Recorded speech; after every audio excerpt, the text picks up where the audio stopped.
کیا آپ جانتے ہیں کہ ترک اپنے آپ کو اور اپنے بچوں کو شیر کے بجائے بھیڑیے سے تشبیہ کیوں دیتے ہیں؟ خود کو بھیڑیا ہی کیوں کہتے ہیں؟ کیونکہ بھیڑیا اتنا غیرت مند جانور ہے کہ یہ اپنی آزادی پر بھی کبھی سمجھوتا نہیں کرتا۔ یہ کبھی برداشت نہیں کرتا غلامی کو۔ آپ نے چڑیا گھر میں دوسرے جانور چیتا، شیر اور ہاتھی کو دیکھا ہوگا، لیکن کبھی بھیڑیے کو غلامی میں نہیں دیکھا ہوگا۔ جب اس کو غلام بنا دیا جاتا ہے تو یہ کھانا پینا ہی چھوڑ دیتا ہے، اور عربی میں بھیڑیے کو ابن البار کہا جاتا ہے، یعنی والدین کا نیک بیٹا۔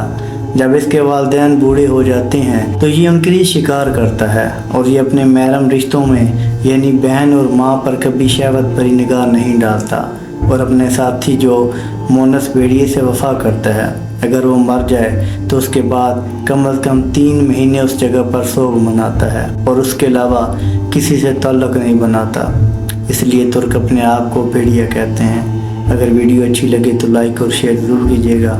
اپنا بہت سا خیال رکھیے گا، دعاؤں میں ضرور یاد رکھیے گا۔ سلام پہنچے۔